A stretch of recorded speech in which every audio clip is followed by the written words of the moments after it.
Appreciate everybody's patience. We are back. We still have a quorum. Turn it over to Dr. Nivens for some announcements. All right, brief update. Thank you, everyone, for your patience. What we're going to do tonight, we're still having issues with the audio at home. That's what the difficulties were.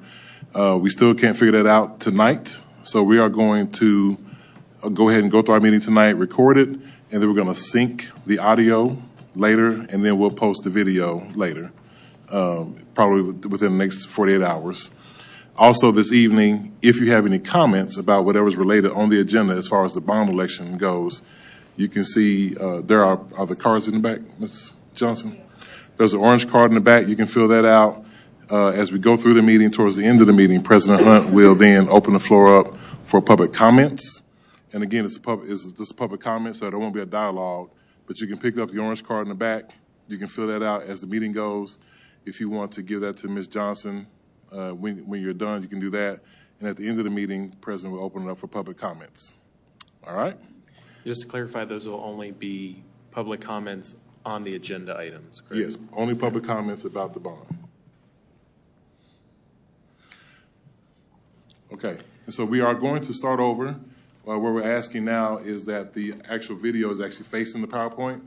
So as we post, that the families at home can actually see the PowerPoint as we're having the conversation as well. So we're going to start all the way over. Thank you, everybody. Good evening, Board of Trustees and Dr. Nivens. Tonight we want to bring forth you a plan, both if the bond passes and if it does not.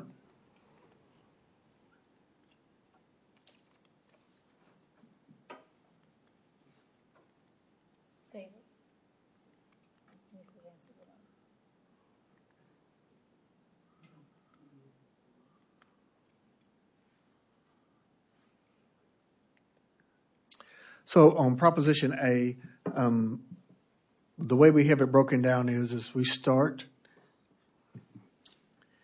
at the fall of 23, which was Dickinson Elementary. If we have lighting and communication system upgrades, William Elementary School, lighting and communication system upgrades, and Wertheimer Middle School roof repairs.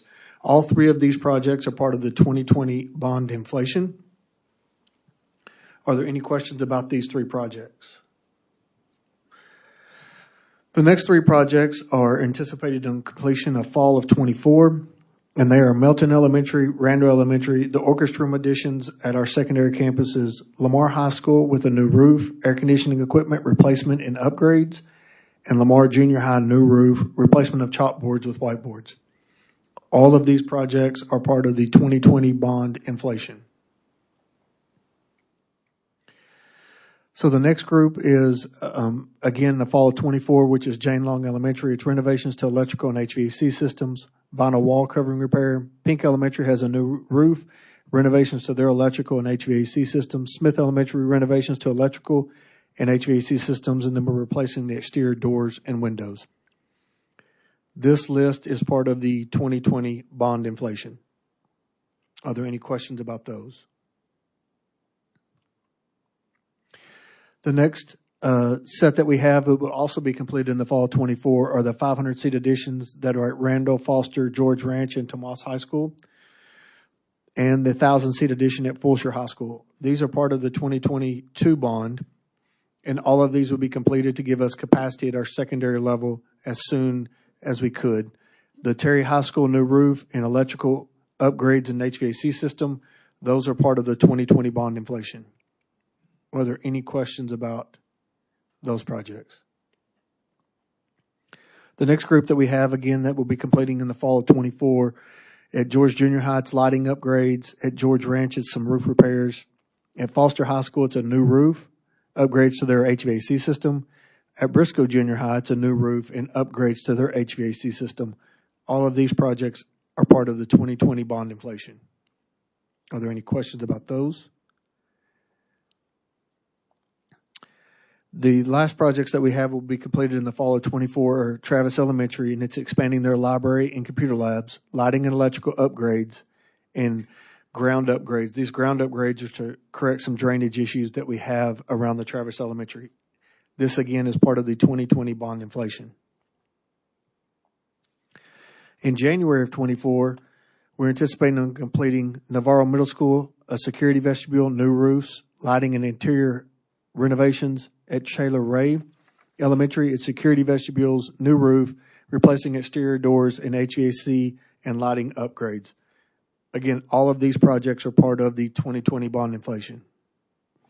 Mr. Buchanan, somebody that I know put this question in my head, and I think it's a very good question. Why are we going to wait until January 2024 for the security upgrades? So right now we've bid these projects out. They were actually turned in today, some of these projects. These are like the security vestibules that we have now. There are some timing issues that we have to build part as we renovate portions of that. So it takes a little longer to get those in because we have to create room for those people to be housed at, to put a temporary vestibule in as we add on to the fronts of those buildings. So there's some logistics that are part of that to get those complete. And again, board, all of these anticipated timelines that we have are based on two parameters. One, campuses are first, and second is if all 5 propositions pass. So it lays them out that way as well. The next group that we have is Reading Junior High, roof repairs, Foster Elementary, interior renovations, new roof, upgrade to HVAC systems. Wessendorf Middle School is a new roof. They have some foundation repairs that need to be made, upgrades to communication and AV system, and transportation number 3. This list also is all 2020 bond inflation will be covered for these projects. In the fall of 25, we anticipate to complete the new safety and security additions to all of our facilities. Elementary's 3536, middle school 7, Banks Junior High, Tomas High School, and the technology infrastructure. Those will be opening 5 campuses in the summer of 25, ready for the opening of fall. The next group that we have in the fall of 26 will be elementary 37 and 38. And in 27, it has the middle school, junior high, and high school. Number 8, that could move up depending on how quickly we can get the land for that. But this is where we anticipate being at as of right now. And then Brazos Crossing will be the last. And again, that's because these bond projects are broken out by 3 different sales. So we have one selling, then another, and then another. Depending on property value growth, we might be able to do it in 2, which could reduce the timeline that we have presented tonight. This is the end of our Prop A. Are there any questions about Prop A before we go to Proposition B? Okay. Proposition B is our CTE Center. This will be the fall of 28 as we anticipate the opening. Again, this will be part of the original bond sale, but finding the land for it and then being able to design it and build it and get it constructed. This could escalate up a year, but we anticipate, as of right now, the timelines that we have, the fall of 28. Are there any questions about it? Just for anybody watching at home, Mr. Buchanan, would you explain what CTE is and what a CTE center would provide for our students? Yes, sir. Our CTE centers are career technology and education. These are our cosmetology, welding, HVAC, our health science, vet techs, those type of industry certifications for our kids to be able to have. Currently, right now, we have a large majority of our kids at our freshman and sophomore levels taking the entry levels to these CTE classrooms. Once they get to the junior and senior level, they are double blocked, and they also require smaller class sizes to get the hands-on practicums that they need to get their industry certifications. Thank you. Proposition C will be the completed by the fall of 26, and that is our technology devices that are listed in Proposition C. Proposition D is Trailer Stadium. This anticipated will be the fall of 24, and this would be the turf and the LED lighting. I would put this is our anticipated. We would have to work with Coach Nelson in the athletic department because we'd have to identify a window of time to be able to pull that turf off and put it back down, but we still believe that we can get it completed before the football season starts in the fall of 24. Are there any questions about Proposition C or D? Okay, our last proposition would be our second stadium. It's anticipated completion in the fall of 2028. Again, this is the later sales. We're trying to get our campuses started first, and then this is towards the later sales of our bonds. Again, this is a conservative approach at our timeline, and it could be sooner than that, depending on how things work and how many propositions pass. I know is this working? Okay. You've set in enough money for inflation over the next so many years for the stadiums. So, because I figure each year that after the bond passes, it's more expensive to build that stadium. Yes, ma'am. When we built the inflation, we built a number on these anticipated dates that you have that we presented tonight. It was up for the 2028. Yes, ma'am, because not knowing exactly how many propositions would pass, we had to build it as if all 5 had passed, and then built out how much we could sell working with the finance department. And so that's the price that's in the bond, is for a stadium being built by 2028. So that makes a difference That is than correct. what you're probably building right this moment. That is correct. Okay.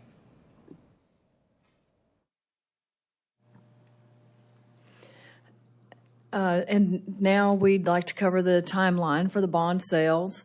We have modeled an anticipation of 3 different sales, one in 2023, 2024, and 2025. As far as the first sale, if the bond passes, we will canvass the bond election results and begin the RFQ process for the underwriting team, and also apply for the Permanent School Fund or PSF guarantee.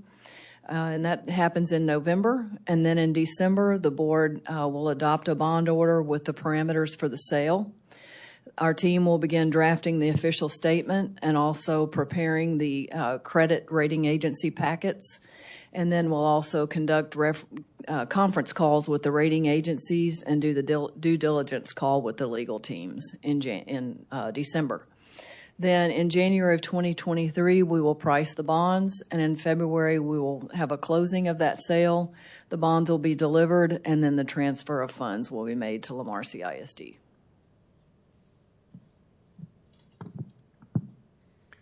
Mr. Ledwick, do you anticipate all of the bonds, assume all 5 bonds are voted yes by the voters and gives the district permission to move forward?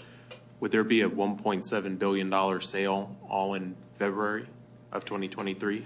No, what we've modeled was based on the bond team's estimation of the projects that need to be completed right away, and also looking at level sales. So we're looking at about $550 million in the first sale, and that also helps manage our tax rate as well. Thank you. And Board of Trustees, that is the end of our plan. That if the bond passes, are there any questions about anything that we presented up until this point? I have one of the things that was surprising to me when I first got on the board 3 years ago was that when we go out for a bond, we have not necessarily sold or used all of the previous bond money. So as of today, we have 2020 bond money left over because we couldn't complete those projects. That's part of the 2020 bond money that's still left. Is that correct? That is correct, sir. Are there any other remaining funds of that 2020 bond that have not been used yet, besides just waiting on inflation costs? We have some that are currently under construction as well. The security vestibules at multiple of our campuses. We have Gray Elementary that's under construction now as well. We have some work being done at George Junior High and Lamar High School. So we have projects that we've been able to complete out of the 2020. But right now we have $470 million is what we have still in our projects that we can't proceed forward with because there's not enough money in the current allocated budgets. How about going back 2017, 2014 bonds? Are we sitting on money from those bonds? I would have to go back and look. I know that the Ag Barn 3 was part of the 14 bond, so we're wrapping it up, and it should be finished within the next 60 days or so. So that's one project that I know that we have in there, and there is some work being still projects of 2017 that are wrapping up now. One of them would be Phelan. It's still in the warranty period as part of it. And then Terrell Elementary was also another 2017 bond project that is about to open. If I can, let me ask that question a different way.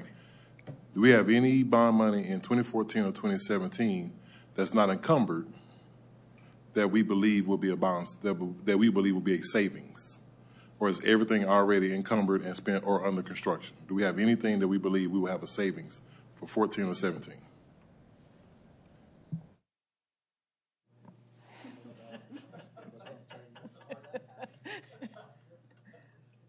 And if we don't have it right now, we don't have it right now. We'll just say we'll get that to the trustees later if we don't have it right now.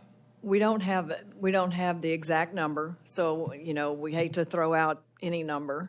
There are some projects with savings. There are some projects that, as Mr. Buchanan said, are ongoing. I'm sure David has some technology projects and things like that are completed over time. But we can get you a report of all the funds that are left. Ms. Ludwig, could you speak about whenever we refinance bonds to a lower rate and we save money, how is that savings realized by the district? When we do a refinancing, we receive a new amortization schedule, and so it brings the payment amounts per year down, and that's how the savings is realized. It's realized over the remaining life of the bonds.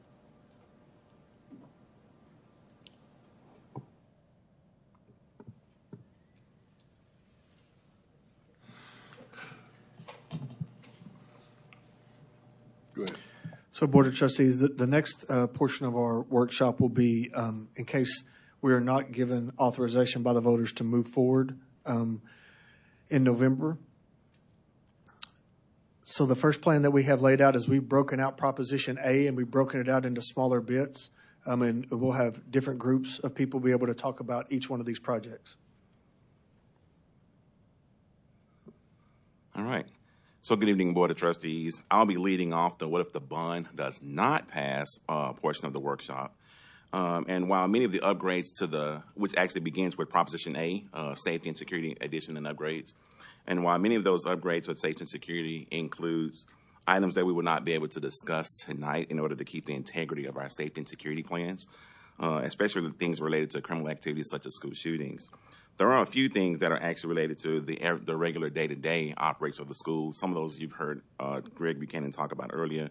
Other things such as safety upgrades to science labs like eye washes, fire alarm upgrades, and of course, renovations for ADA compliance things for individuals with disabilities related to mobility. So the other things it wouldn't be wise for us to discuss tonight. It'd be more appropriate to discuss in executive session. But I do have a few options that I'd like for us to be able to look at and be able to consider. And then I'll open up the floor for questions if need be. And that would be, one option would be to be able to move forward with a portion of the safety and security upgrades, which comes at a cost of about $17 million. And the possible funding would be from local funds. And you'll kind of hear this recurring thing all night tonight that'll come from the general fund, but that would also mean that it would have to limit resources for staff and students if we choose to do so. And it also would possibly come with the delays in those security upgrades related to having to reallocate funds in order to be able to do these plans. The second option would be able to move forward with all of the security upgrades that are on Proposition A, which comes at a cost at about $43.2 million. And once again, it'll still come out of the general fund, and it still may have delays as we would have to be able to find a way to reallocate and repurpose funds to be able to complete those projects. And then, of course, the last one would be to simply just not do any of the upgrades, which wouldn't come at any other cost. But, of course, then the issues with that would be there would be no additional security upgrades for students and staff safety. So I'll open up the floor for any questions, if possible. Of course, some of these would be things that we may want to discuss in executive session. So when you say the general fund, you don't mean from the maintenance and operations budget, you mean from the cushion that the district has in the bank? No, this would come from the maintenance and operation. It could come from, if you're referring to things such as fund balance, but in particular, I'm talking about M&O funds. Okay. So our budget, maintenance and operations budget, though, this year was under 400 million. And option number 2 would be 1/10 of that budget. So I guess not really a question, more of a comment. I don't necessarily see how that's a viable option, especially considering that the legislature continues to compress the funds that we have to maintain our schools and, most importantly, pay our teachers the wages that they deserve for the jobs that they're doing. So that's my comment. Great. Thank you. Mr. Bates, when you say that we might not be able to provide all the, I forgot how you worded it, not all the programs or all the services to the students, did you make a comment about that? Yes, sir. So kind of piggybacking off one of the comments that Mr. Hunt made. So if we're using funds out of the M&O general fund, which was about a $430+ million budget this year, then that means that we'll actually have to cut back on some of those resources that we use for student programs and student resources, as well as any things that we use for staffing or any resource that we use for staffing, because it comes out of that exact same budget. So one of the things that I think is thrown around in society, whether it's school boards or other places, is, well, we don't want to short the children. We don't want to do anything against the children. So let's be clear about this. We're not talking about shorting lessons. We're not going to not teach math properly or English or literature. We're talking about, I would assume, things like field trips. Correct. Is that accurate? Correct. Or any other supplies that they may use for like extracurricular. But some of it may actually have an impact in the classroom as well, because it all still comes from the general fund. And I'm a supporter of Prop A, so that I'm just trying to get clarity here. So Yes, it's sir. not as though It's a great the question. children's education is going to, the pure academics is going to plummet. It's some of these bonus Yes, things. sir. Appreciate it.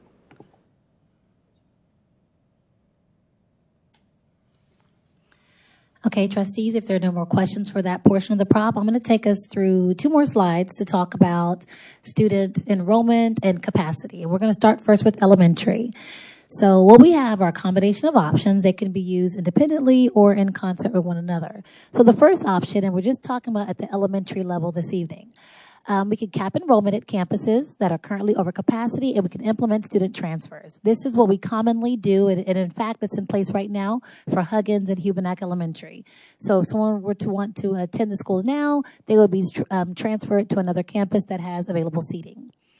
Costs could be $25,000 to $30,000 per route. Those are associated transportation costs. Some potential outcomes, we are working to revise our transportation system, the scheduling, and if we do move forward with adjusting our school start times, this could overload our transportation department, causing additional comeback routes because you are now transporting students from one side of the district over to another campus. It could lengthen bus rides for students for that very same reason, going from one side of the district to another. And this could potentially separate neighborhoods, and families will not be able to attend the neighborhood school. Option 2 would be a district-wide rezoning. And this is where we look at all of our elementary campuses and we rezone all of them to fill some of the campuses that are underutilized and to relieve some of the campuses that are over capacity. Some consequences, it could result in back-to-back rezonings. I know historically we try to not touch a neighborhood, within 2 or 3 years. But this could potentially cause a neighborhood being rezoned from 1 year to the very next year, just for some neighborhoods. And then more elementaries may split color tracks. Currently, we have about 6 elementary schools where some students attend one and half the school may attend another. A district-wide rezoning could potentially mean that more elementary students are split by color tracks. You've heard Dr. Divins mention at some of our town hall meetings an island rezoning approach. It's very much like option 1, except for instead of sending an individual student who wants to enroll to another campus, you would do an entire neighborhood. Now, there's some benefits to that. You're keeping neighborhoods together. However, you still have some of the concerns from the first option. Transportation would need to create comeback routes. It could lengthen bus rides for students. And again, families cannot go to the neighborhood schools. Program consolidation is another option that we may need to look at in the event that Prop A does not pass. We've got several classrooms utilized for other programs outside of Gen Ed. And if we looked at consolidating those programs onto one or a couple of campuses, it could yield meaning free up some classes for gen ed students, which could be used for students who are transferred. And then another option at the elementary level would be to freeze enrollment at the purple track altogether, specifically identifying the purple track because that is the area that is experiencing the most growth currently and is projected to continue to experience growth. So that option would be at some determined date to freeze enrollment across the entire purple track, meaning no new Lamar CISD student would attend a purple track school and they would be transferred to another neighboring school. I'm going to go ahead to the next section, talk about secondary, and then we can talk about questions for both areas. Very similar. So our options at the secondary level, we've shared and are prepared to implement a purple track growth plan. That plan is available on our website for review, but essentially it involves not opening Terrell Elementary as an elementary school next fall, but instead allowing it to house our Roberts Middle School 6th graders.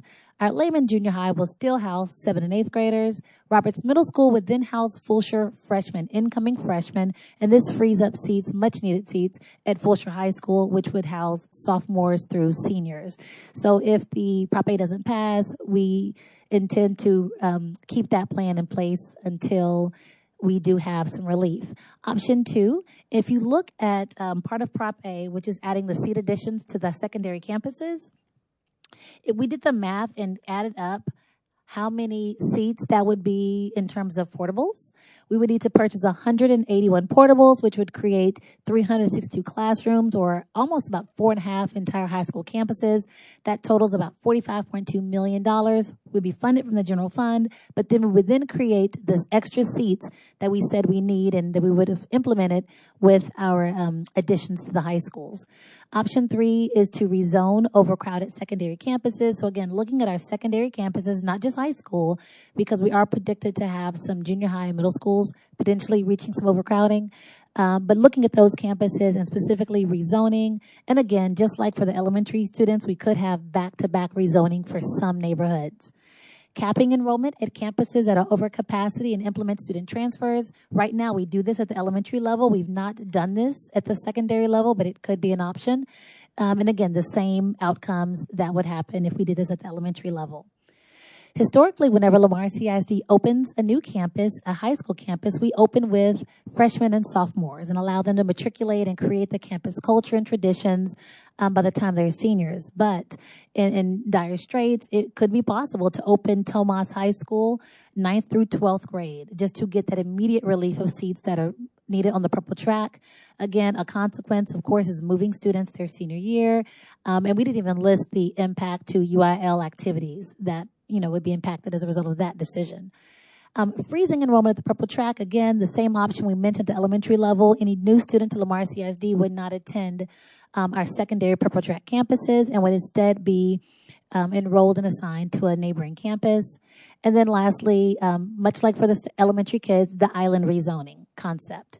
Trustees, do you have any questions at this time? Could you go back to the elementary? I just wanted to have a little more information about program consolidation.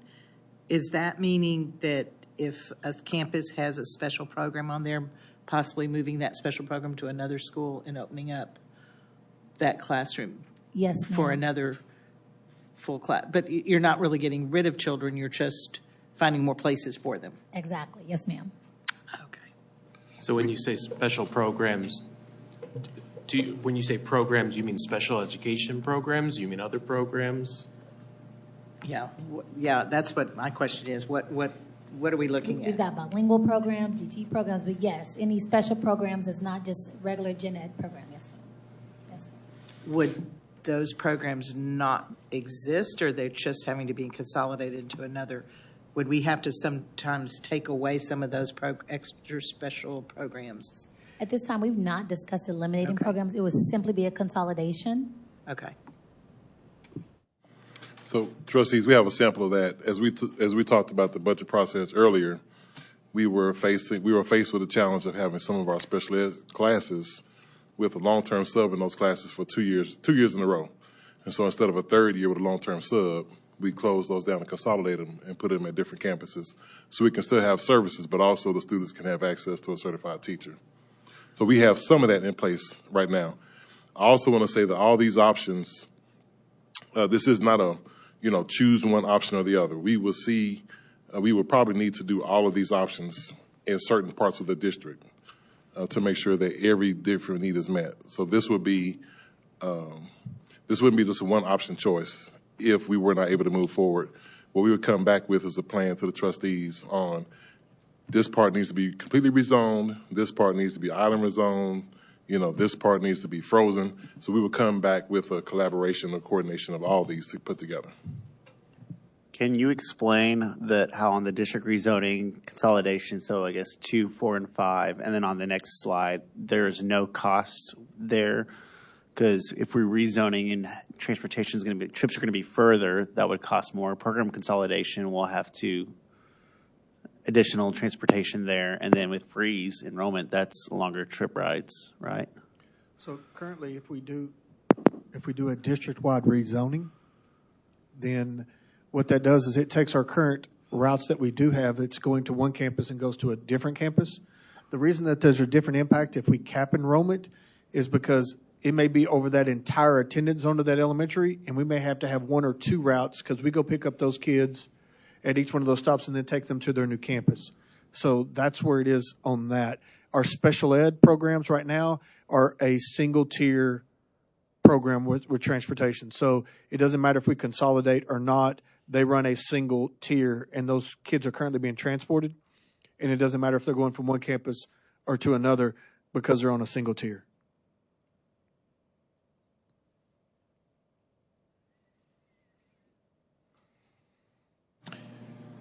For Purple Track, this is where the majority of the growth in the district is going to be over the next 10 years. I guess, can you talk a little, I'm looking at these options, and I feel like these options are obviously very extreme, but if the bond doesn't pass, they will be necessary, so it's important that we talk about them.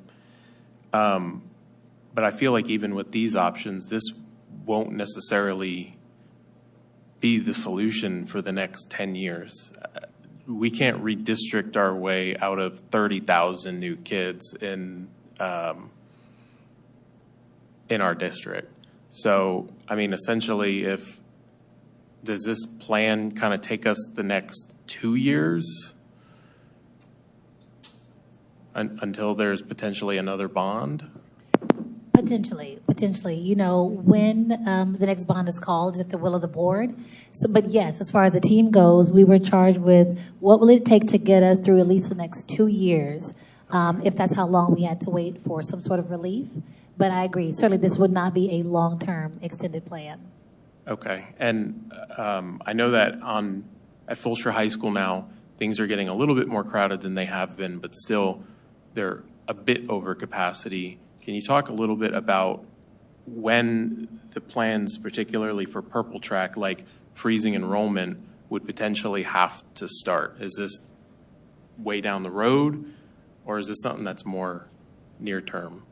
Definitely more immediate. Like the relief coming to the Purple Track, especially repurposing Terrell Elementary, necessitates that we do something immediately, perhaps as soon as January. Okay. And then on the next slide, on secondary campuses, and I do know on elementary campuses there are already some campuses that are frozen. That's Huggins and Hubenack, correct? So for the high school, we're at approximately how many students now at Fulshire High School? Close to 2,500. At what point would we look seriously at having to stop enrollment for new enrollees and move a new student that moves into Cross Creek Ranch, Fulshire Run, and instead of them going to Fulshire High School that they can see from their front door, they would potentially have to go to Terry or Lamar. What is our time frame on that? That's as soon as January of 23. That'll be as soon as January of 23. Freezing enrollment, the Purple Track could happen, but also rezoning, because we have several schools that are over capacity, and then it becomes a safety issue. And so we may have to actually rezone certain students in January of 23 to move them to schools that have more capacity. So now we can make sure that the campuses are at a safe level. But this could very well happen in January of 23. So the relief that the bond is providing, if it's approved by the voters, would be the additional 1,000 seats? Yes, sir. And when would that be able to, when is the anticipated date for the 1,000 seats if it's approved by the voters? We're anticipating that opening in the fall of '24. Okay. All right. Thank you. Mr. Welch. This might have to be implemented this coming January. We're talking in 3 months. Yes, If it fails, yes. well, would we not have the same problem if it passes? We will, but we would need to go ahead and start that process so we can get our bus system together, and then because that's going to be that's going to be really a 2-year solution. So we need to start that process because we still have students coming in right now, and so eventually we're going to have to shut that down. So are you saying that no matter what happens in January 2023, we're likely going to have to freeze enrollment at Fulshear High School? Yes. Yes. Because we're projected to add 1,100 students at Fulshear High School alone in the fall of 23, and so we have the plan for the students to go to Roberts instead of Terrell instead of Roberts, and do those things. And so if we're able to do that, then I could see us slowing down on that process and then temporarily freezing enrollment while we can have students come in the fall because we'll have space. But if we're not allowed to move forward, that plan will be more long-term, and then we won't have the space, and then we'll have to rezone students. Well, that's news to me tonight. It's not good or bad necessarily from my part of the district, but that is news, and that I did not know that. So folks moving into the Fulshear area in January or after their students are probably not going to go to Fulshear High School, is what we're saying. Yes, sir. And I've been saying this publicly at all my town hall meetings and Rotary meetings and HOA meetings. I've been saying that because that's the main question I've been getting is when we do our thought exchange at the end is what if? And this is one of the options that I have been presenting. And so this is not the first time I've said this in public. A lot of folks that have heard me talk, especially these other meetings, have heard me say that freezing the purple track is definitely an option. I went to 2 of those meetings where you spoke, and there's so much information. I missed that, sir. I apologize. So with all this, though, we're looking at the other developments that are being talked about right now. This still doesn't necessarily allow us to develop a land bank, or we're just trying to solve. I think in some time we're going to have problems on the Maroon track or other tracks, just like we're seeing with Fulshear. So if this does not, voters don't approve it, then it's not just here. That's a great segue into our land acquisition. Thank you, Mr. Lambert. Our next section would be land acquisition, and we really have, this could be a combination of the 3, but there's 3 really options. One, we could use, we could purchase land out of the general fund, which is our M&O fund. Again, we have $90 million set aside to do that. The other option is to do a lease purchase. What this would do is we would lease the land and it would have a certain annual lease payment. And then we would have a chance at the end of every year to either renew that lease or to pay it off. The third option is what we would be able to do is contract with a investment group to be able to go purchase the land on our behalf. And then we would sign a contract with them that land would go up X amount of dollars every year until we paid that land off. So it is one way of locking in your land price with a minimal increase over a 3 to 4 year period. And then we would have the option to be able to purchase it in the future. Are there any questions about these land acquisition options? Just to clarify, because you said we have $90 million set aside.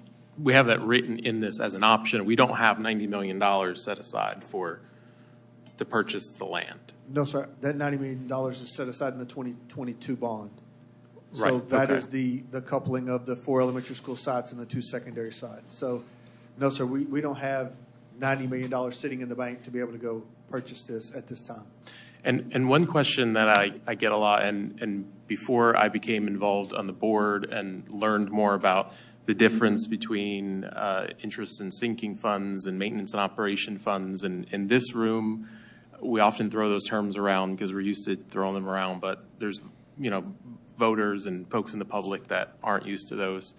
The way that the system is set up is kind of, by the legislature, is a little bit different than we're used to with our personal finances. Usually you think, well, if you're going to make a big purchase, you shouldn't get your credit card out and make that big purchase. You should save up. But what I've come to learn through my time on the board is that that's not necessarily the way the legislature set this up.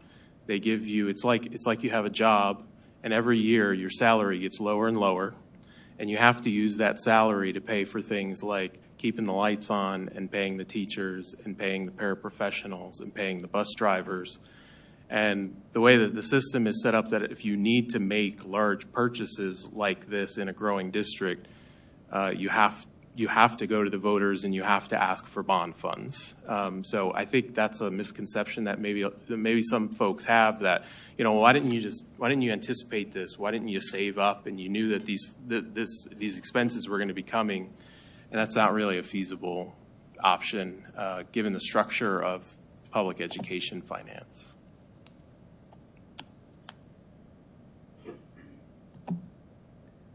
So the next thing that we have on the 22 bond is portable buildings. And I know Ms. Cole-Hamilton did an eloquent job of speaking at the secondary level, but this again is a cost of $45.2 million. There are some options that we have to either lease them or purchase them, but this would be the necessary classrooms that we would need to have on our secondary level to be able to fund those.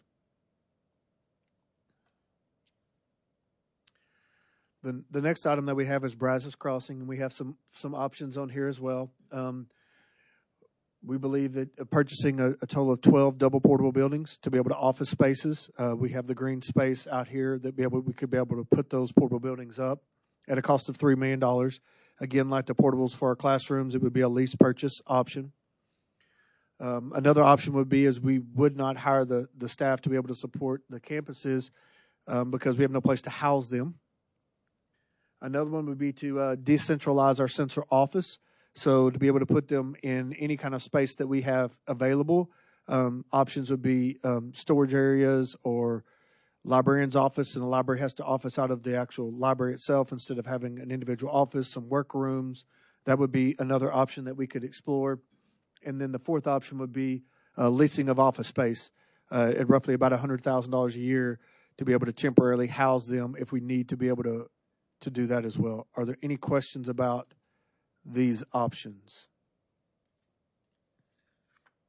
Just so the public knows, Brazos Crossing is the district administration building. So That is we're correct. talking about central administration staff. That's correct, sir. As of this time, we have people housed all over the place already, correct? Yes, ma'am. We have, like we have the annex, we have the development center, we have them scattered throughout the district now. Yes, ma'am. So this would just get worse and not better. That's correct. Okay.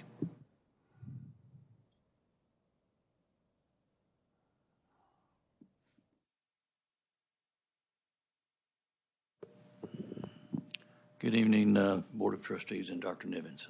For transportation, as you can see, we're looking at the purchase of 144 buses at a cost of $24 million.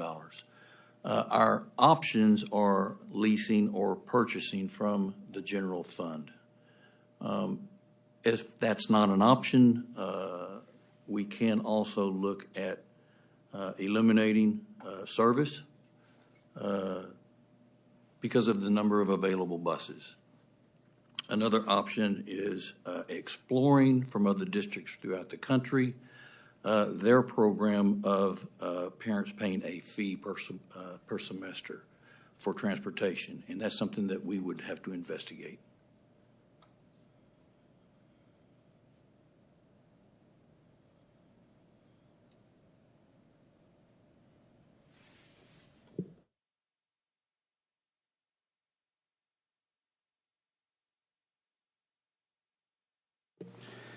Good evening.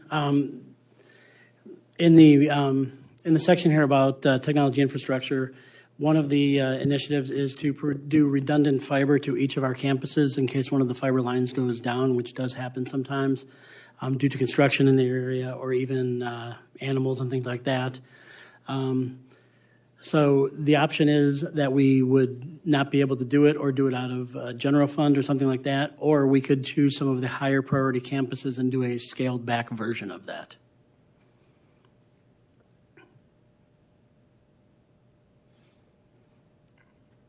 Okay. The next one is a refresh of our main distribution facilities and intermediate distribution facilities. These are the network closets on all of our campuses and facilities. They're scheduled for major updates. Some of them are physical updates to the actual closet because a lot of our campuses were built before these network closets were part of the design. So some of them need additional space to accommodate shelving, to accommodate additional racks and air conditioning, things like that. One of the options is that we just don't do that. We could do the most needy campuses out of general fund, or as some of the equipment reaches its ends of life, we could just increase some shelf stock of some of the equipment that's typically in there, such as network switches, UPSs, cables, and things like that. Next is in the 22 bond is wireless additions and refreshes. We're currently in the process in the 2020 bond of upgrading wireless across the district. The next step in that was to add wireless access points and wireless capabilities throughout the district. The options are to not do that. That would result in access points being overloaded in a lot of areas, which would limit some of our capacity. We could fund that locally. It's a $5.4 million project. And once again, if need be, we could increase our shelf stock of wireless access points to replace units as they die. And for our shelf stock across most of the technology projects, we estimated about needing about 10% of the total need, having that as our shelf stock. Our original badge readers, which was around 300 of them, are reaching their 5 to 7 year lifespan. So this is to replace those original. It's a $1.2 million project. We could keep those working for a little bit longer. We could fund that locally. It's a little bit trickier to do because the lead time on that is 6, 8, 10 months, depending on when we have that. And once again, a 10% shelf stock, just in case some of these die before we're able to replace them. Our server and storage infrastructure, as the district continues to grow, the number of cameras we have, the number of staff and data, we need to increase our server and storage infrastructure. The option is to not replace it or fund it locally. This is not a situation where shelf stock would help us. We need to implement larger amounts of storage as we continue to grow.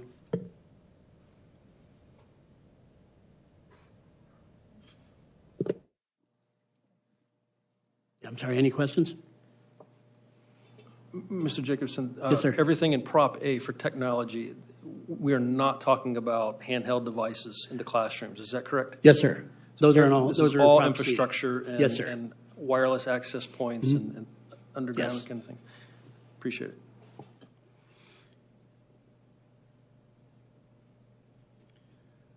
So, Board of Trustees, the last thing that's on Prop A is the 2020 bond inflation.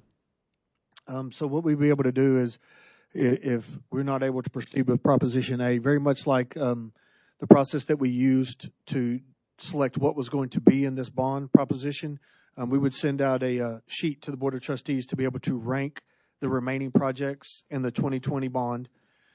Once we've got the ranking and average the ranking of the board, we would start at the top and start going down to the limit that we could afford with the remaining funds, and then bring back that to the Board of Trustees in November for a possible action of the projects that we would proceed with and the projects that we would not. What would some of the projects be on that list that we would have to determine what we want to prioritize, what we can and what we can't do?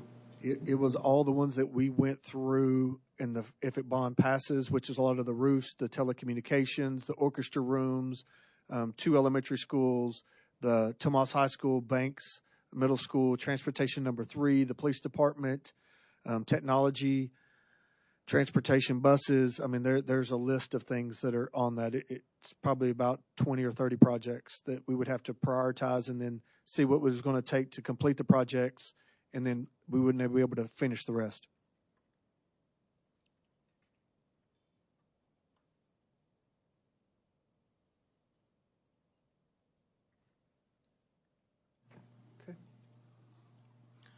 All right, good evening once again, Board of Trustees. Next, I'm going to talk about the CTE Technology Center, or better known as the Career and Technology Education Center. So what if the propositions doesn't pass? Proposition B, the first option would be to leave the school facilities as is, which means that we'll only offer the programs of study that we have adequate facilities for.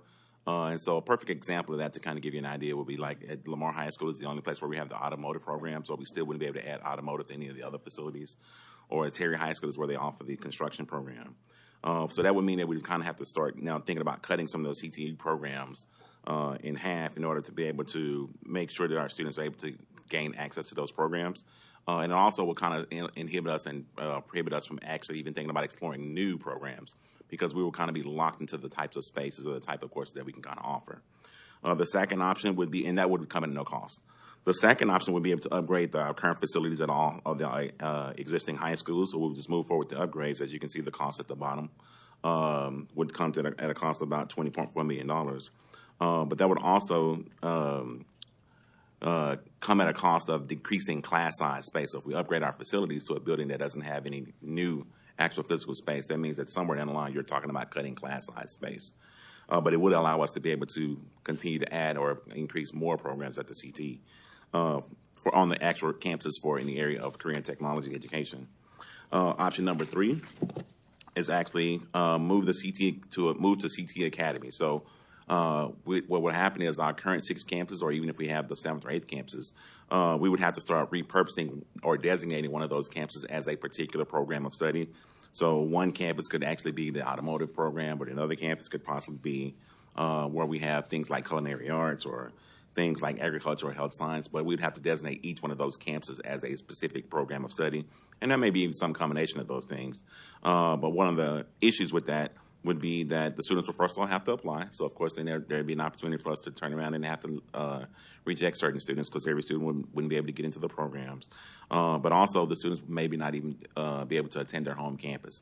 So if you have a student that is interested in something like culinary arts, and we move it all the way to a Foster, and the student goes to George Ranch, then if they're zoned for George Ranch, then that student would possibly not take any of their classes at George Ranch High School. They would have to take them all at the campus that's designated for the program of study that they're looking at. So that's if we designated each campus as a specific program of study.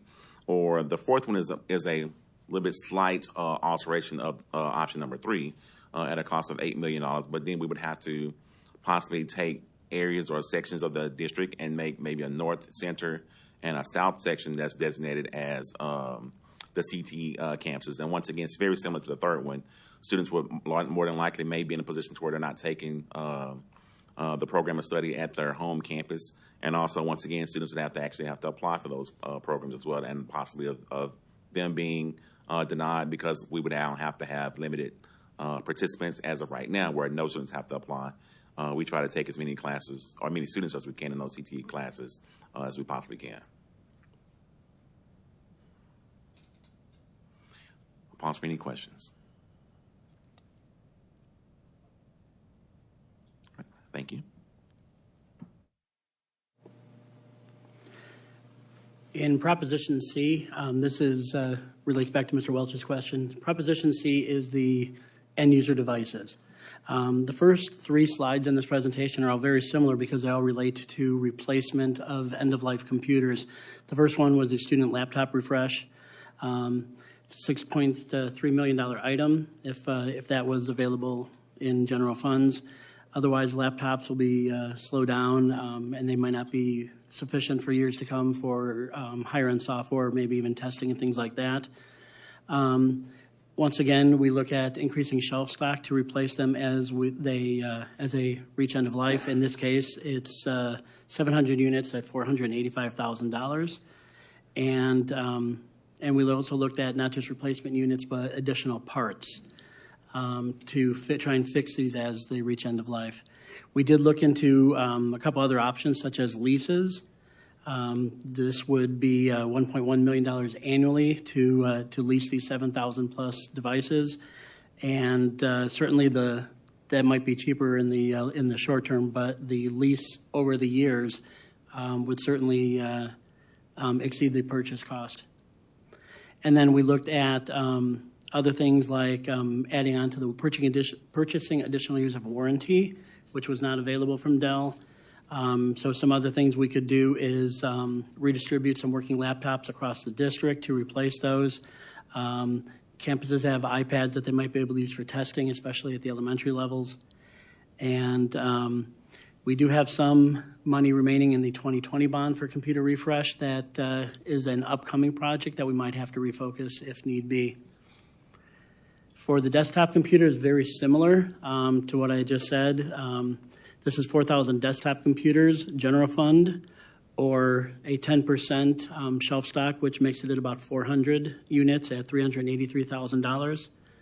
Additional parts for our total number of computers. And once again, extending the Dell warranty. A lease would be $862,000, which certainly exceeds the cost of purchasing it over the life of that lease. And once again, reallocating working machines from one campus or one facility to another. And very similarly, once again, staff laptops. Funding replacements locally, or looking at a 10% shelf stock for when they reach end of life at $60,000. Parts to try and keep these things running at $122,000. Once again, the Dell warranty edition was not an option. And once again, there is a lease option, but it certainly exceeds the cost of purchasing. We could move to a greater use of bring your own technology, BYOT, for staff laptops and longer supply laptops for staff. iPads are similar in some ways, but we don't have the parts options in these because iPads are not end user repairable. So once again, this was a 250 iPad item, so not a huge item. It's $150,000. We could not purchase parts. We looked at leasing from Apple, and if you look at the notes there on that line, a 2-year lease is 83% of the cost of purchasing it, and that only covers it for 2 years rather than the 5 or 6 years we would get out of a purchase. And then once again, reallocating iPads, including using ones that staff like myself are currently using and putting those on campuses if need be. Moving on, we have a lot of student laptop carts, and in the move, Dell changed from 13-inch to 14-inch laptops. So this is to update laptop carts to accommodate the new devices. This is something that happens every 5-6 years as Dell changes the device.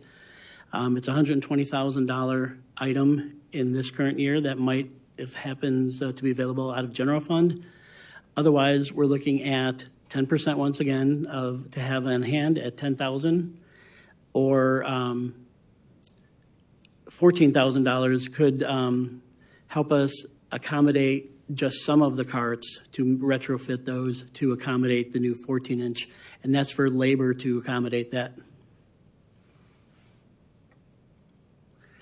IFPs are interactive flat panels, or as you might know them as Smart and Promethean panels. And we still use a lot of projectors. Those are in our cafeterias, gyms, auditoriums, things like that. If we don't purchase them, we will certainly keep them running as long as we can. It's a $3.1 million project if that money was available. And once again, we look at ways to increase our shelf stock if they do reach end of life before we are able to replace them, and purchasing parts once again. So you see a lot of similarities through these. Announcements, digital signage, and front row. This is about our AV capabilities on our campuses. We're in the process of in the bond, we're planning to replace the digital signage sticks with a new industry standard that will continue to keep our campuses up and running with announcements and digital signage throughout. If the general fund is not available, we'll once again look at a 10% shelf stock on hand to replace them as they reach end of life. And if, depending on the type of device, we can get some parts to repair units and keep them running if available.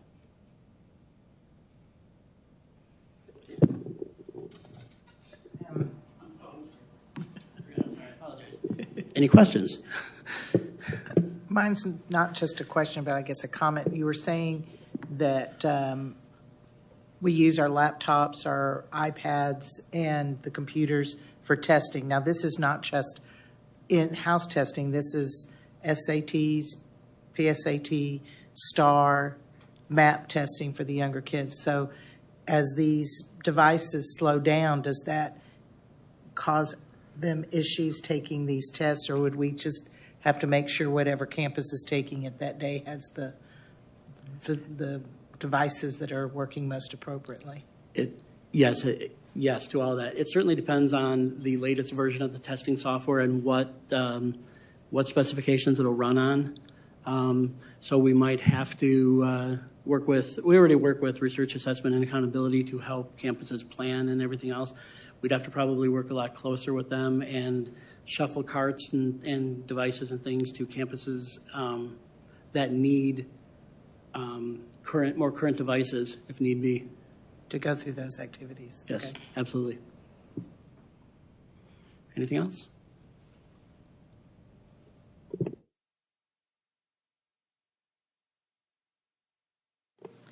Good evening. Before I move on to propositions D and E, I want to spread a little good news and wish the Foster girls and boys water polo teams good luck this weekend at the first ever UIL State Water Polo Championships. They will both be representing their school and LCISD, as well as George Ranch High School's girls cross-country team who qualified to move on to the state cross-country tournament yesterday, and several individual runners from Fulshire and Foster and George Ranch. So congratulations to all of them. Now, back to work.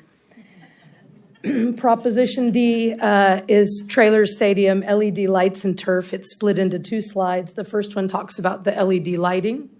If this were not to get approval from our voters, we would have a few different options. The first would be to not do anything and hope that we could maintain our current lights in the state that they are.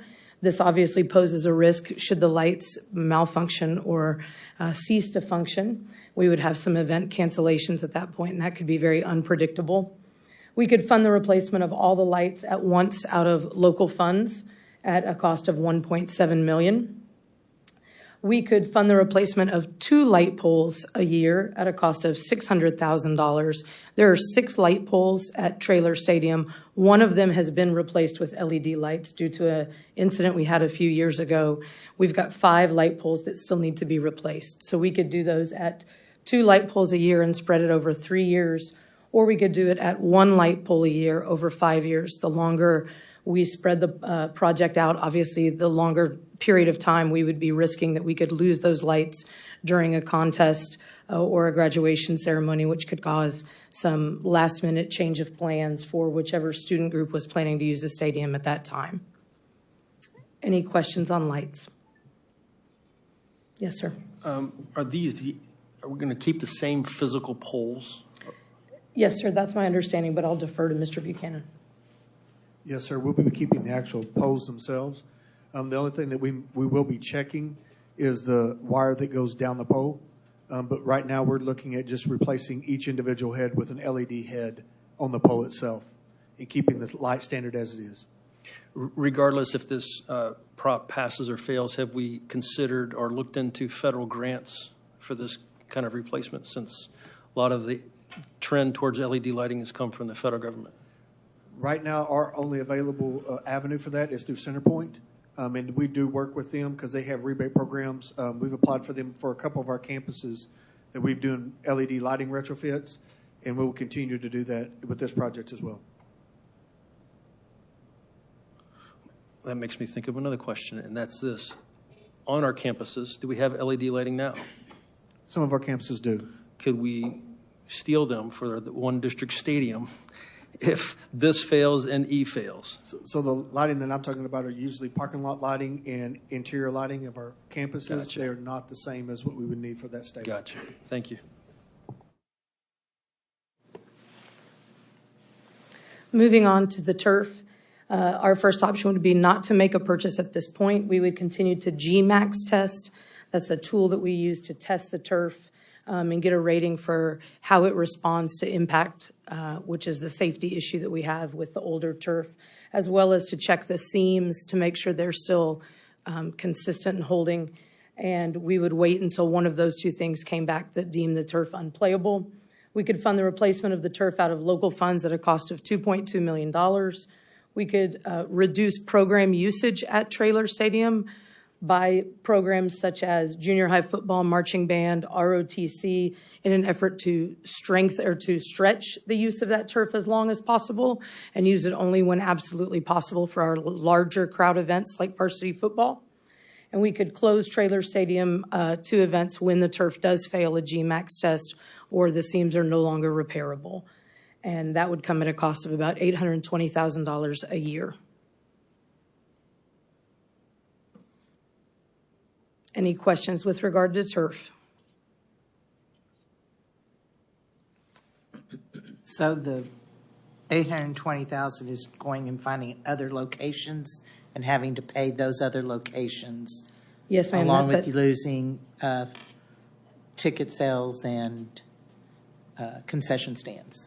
Yes, ma'am. Our average cost for a football game is $25,000 when we have to move it to another venue, and the loss of revenue as well as the cost of having to move that game.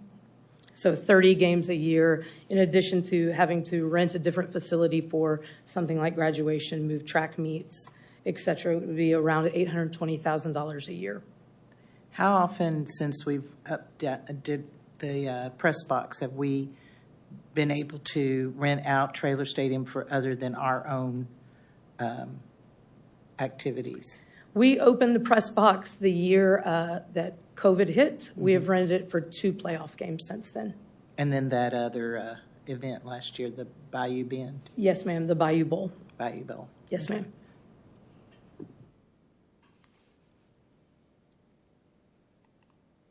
Proposition E, the second stadium, the purchase of land and the building of the facility.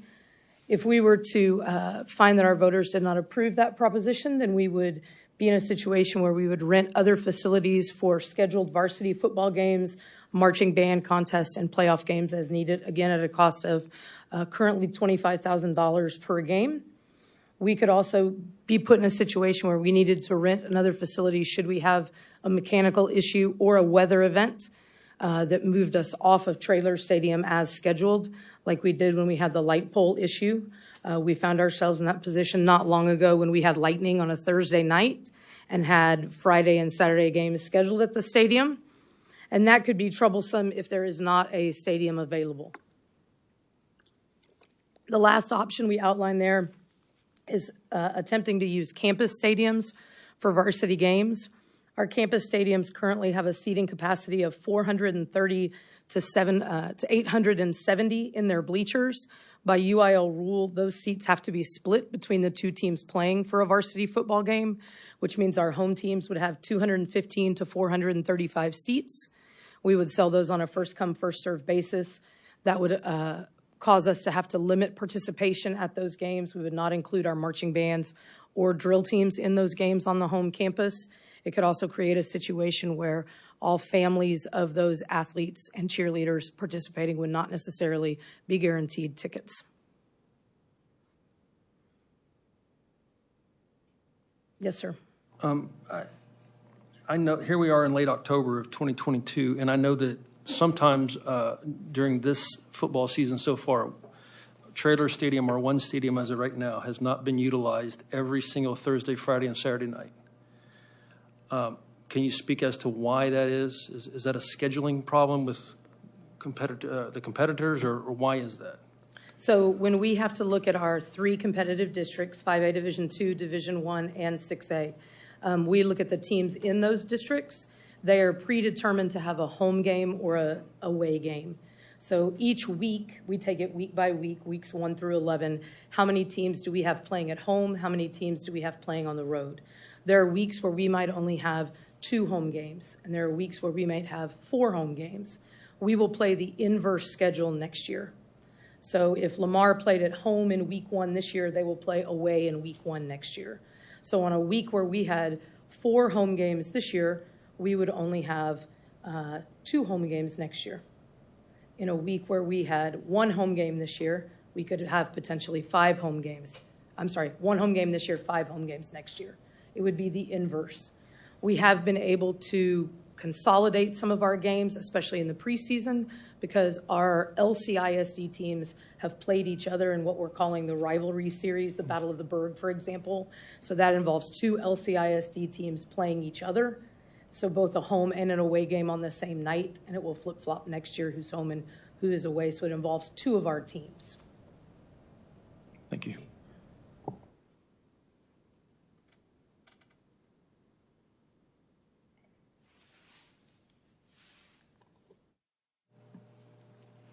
Good evening again, Board and Dr. Nivens. At this point in the presentation, I'd like to cover the funding of all of these various options.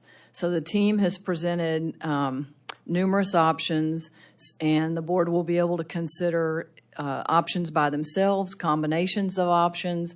So what I'll be covering is really a rough estimate of what this would cost if we were not able to move forward with any of the propositions, if none of the propositions passed. So what we've tried to do is take various options within all of these different propositions and come up with a best scenario, of a potential outcome. And also, when you're considering these options, you also have to balance it with financial stability of the district, financial accountability ratings, and also the district's credit rating, because at some point in time, we'll be selling bonds again. So with that being said, there were a number of, looking at item 1 up there, if we took well, actually, let me start by doing this. There are a few options that we could absorb in the general fund budget going forward. And so I'd like to cover items 2, 4, 5, and 6 first. So if we did have to change bus routes, reduce bus routes,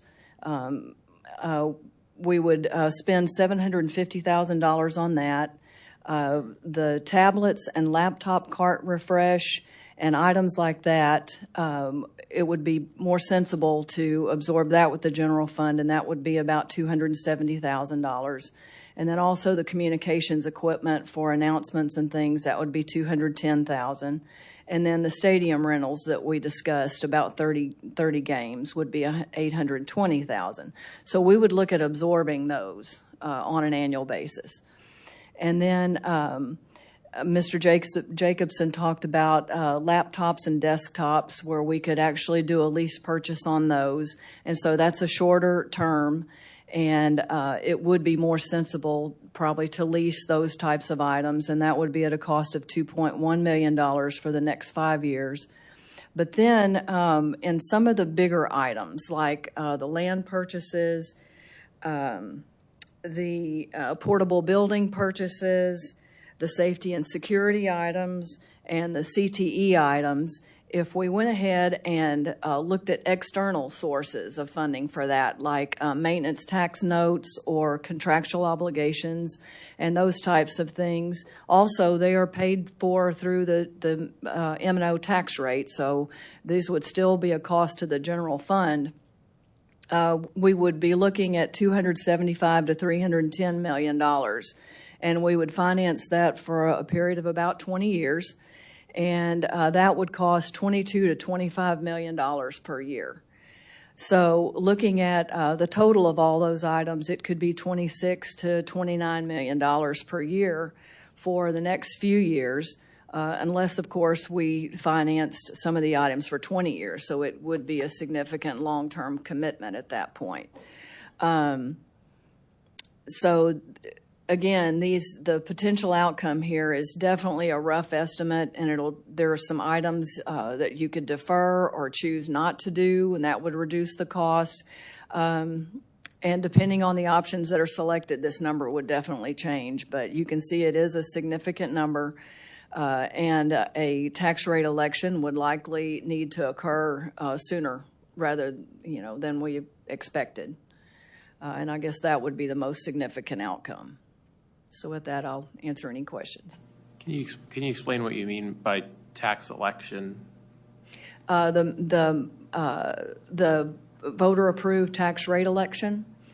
That's good. That's where we would have to go to the voters to add pennies to our maintenance tax rate, and so of course that would take voter approval as well. So we would essentially, the district would be asking voters to be allowed to add additional pennies to our maintenance and operations budget. Yes. So that's the finances, that's the numbers, and this isn't necessarily a question for you, Ms. Ludwig, but just for the team in general. What would the consequences be if the bottom line question that I get from folks in the community is, what happens if this doesn't pass? So we can see numbers up there, but when a parent pulls up to the school or a child is sitting in the classroom, what are the consequences going to be if the propositions aren't passed? I'll take that. Thank you, President Hunt. You're right. Certainly tonight we shared some quantitative outcomes, if we're having to fund things locally from the general fund, but some qualitative outcomes would be, when we do have campuses over capacity, you do certainly impact staff morale. You impact the teacher's workload, you impact the child's experience. When they're in a class that's overcrowded.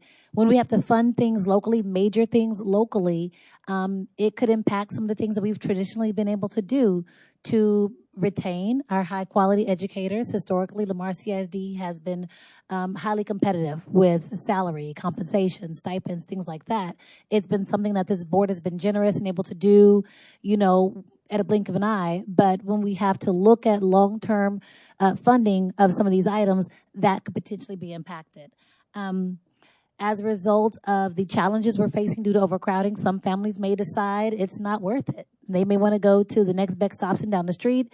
It could potentially impact enrollment, which is not something we've discussed, and not wanting to paint doom and gloom, but also not wanting to talk around, the very real outcomes. Of course, increased parent concerns. I don't see parents being happy with us having to implement many of the options we've shared tonight. The impact to extracurricular activities, I think Ms. Nelson did a good job explaining some of the things on the athletic side, but it could also potentially impact activities in the performance and visual arts. Some of our CTE activities could also be impacted. And just negative impact on economic development could also be something that's very real that our school community faces. Thank you. Mr. Welch. Ms. Ludwig, the legislature allows the local board to raise the M&O tax rate at what percentage maximum?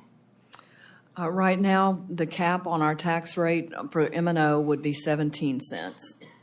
And so what the slide says, it implies that that's going to have to be done in Lamar CISD at some point. It says it's going to be, the VAT area will likely be necessary sooner than expected. When is it expected now?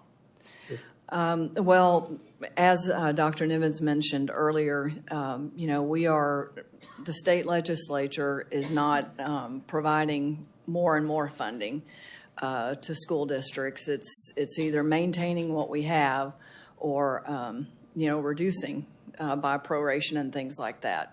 So we have to live within the funding formula. So the district can assess the compressed tax rate, plus right now we're attaining another 6 cents. So if the max additional pennies are 17, we have 11 pennies to work with right now. if that makes sense. It does, and I've heard that mentioned a couple times tonight. And I would just say that I recently had a conversation with Representative J.C. Jatan, who is in the Texas legislature, and he pushes back on that line of thinking that the district often, our district and other districts often throw around, that the legislature is funding districts less. I think it's kind of depends on the way you look at it, and so I just wanted to get that out there because it's not. There's always another perspective to look at whenever that's said.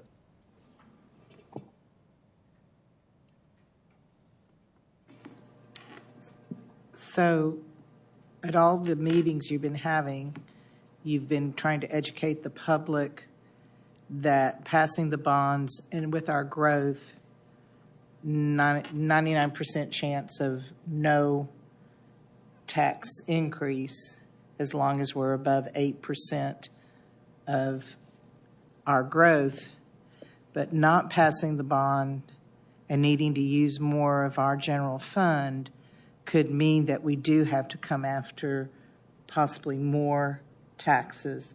And I will say this, I've been on this board now 10 years, and I have never been in a tax increase. We have gone from 1.39 down now to 1.24. And I've been part of how many bonds? So evidently we're doing something right with the bonds. I don't understand all of it, and we've had the growth and we've had the schools and the facilities. So we've been pretty good stewards of our money that we've gotten from our bonds that have been allowed by our taxpayers. But it's kind of a catch-22. We need the money to do what we need to do, but without it, you could end up having to have your taxes raised. So it's a real dilemma. And am I correct in all those assessments? It is. Everything you've said is right on point. Okay.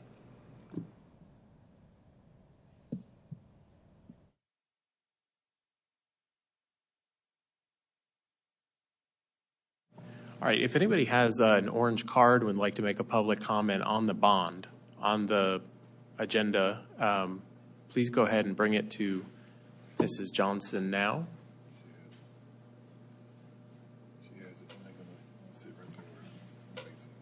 Oh, okay. If you wish to address the board, you must fill out a card and submit it when the presiding officer calls.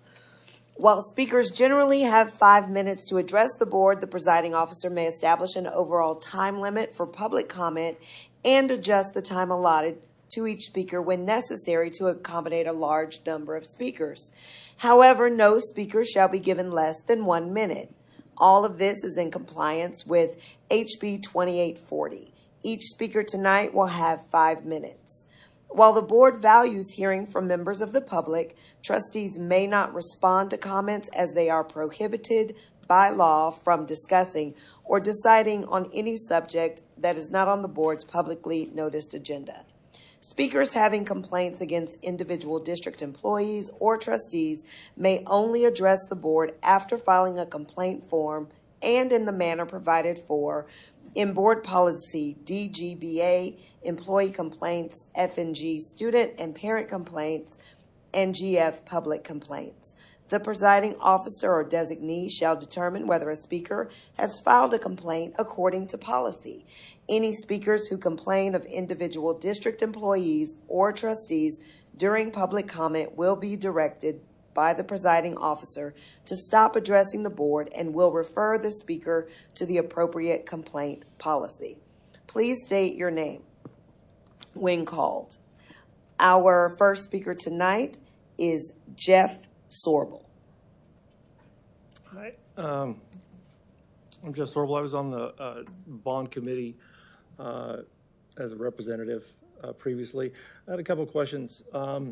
One being, and I think Mr. Walsh actually raised it regarding the security upgrades and when they would complete it. In Proposition 8, it talks about completing the security upgrades for several of the schools in the fall of 2025. My question is there the requirements for the upgrades, are these state mandates of what we actually need to implement for the security, for keeping the facilities actually locked down and safe? Mr. Sor, I'm having a difficult time. I think we are hearing you. Yeah. My question is the fall 2025 security upgrades that are due to be completed, are these state mandate requirements, or are these just vestibles to make it more functional about what actually the schools are looking to have done there?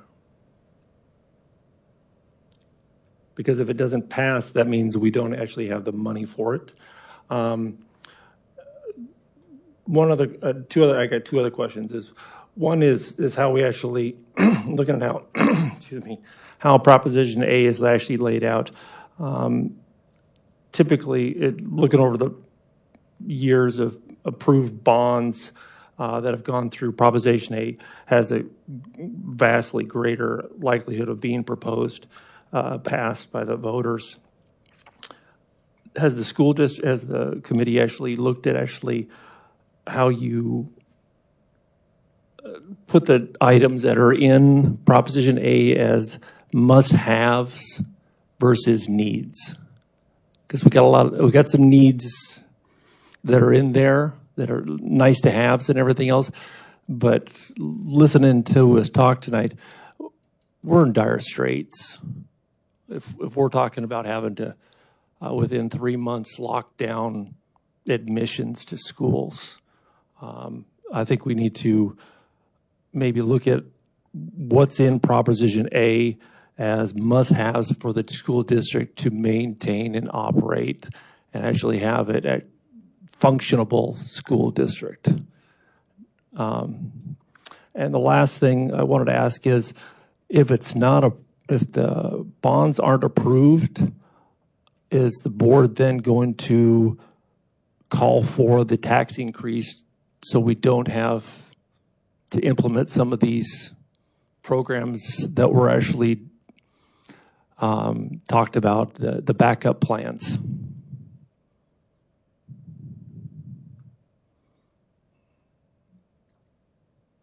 All right. Thank you. Did you have any other comments?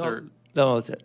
And unfortunately, we can't, as Mrs. Johnson mentioned, we can't respond publicly to public comments. The law just doesn't allow us to do that. But I appreciate your comments. Dr. Nivens, if you wanted to add to that. Yes, sir, that's correct. However, on our bond website, we have a tab that says questions from the community. And so some of these questions may not have been asked yet. And so what we'll do is, if your phone number's on there, once we get those answers, we'll make sure we give you a call with those, but we'll also post them to the website because we want everyone in our community to know what people in the specific community are asking. And so we'll post those as well as we'll contact you with those answers. Thank you. Yes, sir. All right. Thank you, Mrs. Johnson. Is there any further business? All right. It is 8:24 and we are adjourned.